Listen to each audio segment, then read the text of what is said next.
Imagine you're adrift in the vast, unforgiving expanse of the Pacific Ocean. The ship you called home just moments ago has been torn apart, swallowed by the waves. This isn't a scene from a movie. This was the terrifying reality for the crew of the SS El Faro. On September 29, 2015, the El Faro, a massive American cargo ship over 2 football fields long, set sail from Jacksonville, Florida, heading for Puerto Rico. On board were 33 crew members, 28 Americans and 5 Polish nationals. It was a routine voyage they'd made hundreds of times. But this time, a storm was brewing in the Atlantic, a tropical storm named Joaquin. Initially, Joaquin seemed manageable. The captain, Michael Davidson, a seasoned mariner with years of experience, believed he could navigate around it. The initial forecast showed the storm heading northwest, away from their planned route. Confident in his ship and his crew, he decided to proceed, charting a course that seemed safe. But weather in the open ocean is a fickle beast. Overnight, Joaquin defied the predictions. It didn't just intensify, it exploded in strength, rapidly escalating into a monstrous Category 3 hurricane, and it didn't turn northwest. It veered south, directly into the El Faro's path. By the morning of October 1st, the crew knew they were in serious trouble. The ship's voyage data recorder, its black box, captured their final, harrowing hours. The wind howled at over 100 miles per hour, and waves the size of office buildings crashed over the deck.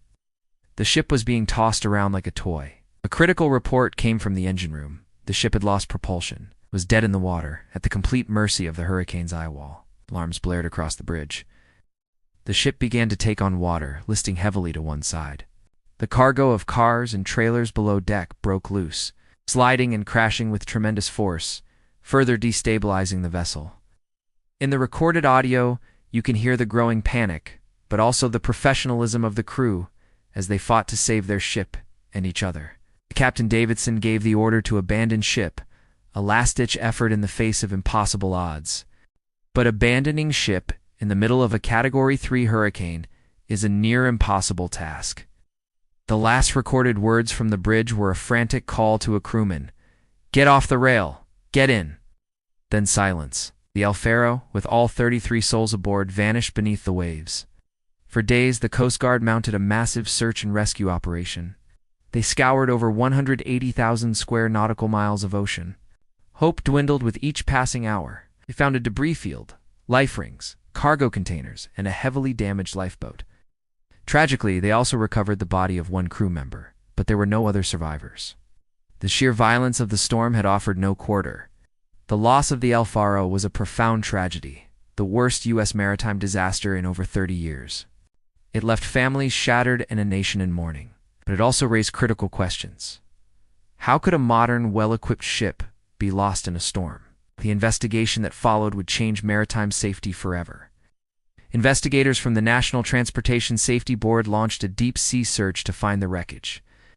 Weeks later, using sonar and a remotely operated vehicle, they located the El Faro nearly 3 miles below the surface, resting upright on the ocean floor.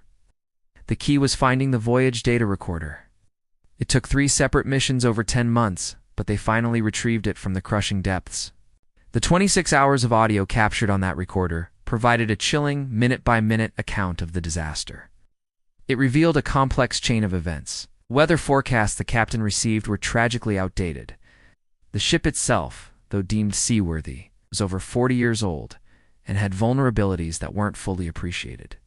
Key safety equipment, like open-air lifeboats, proved useless in the extreme conditions.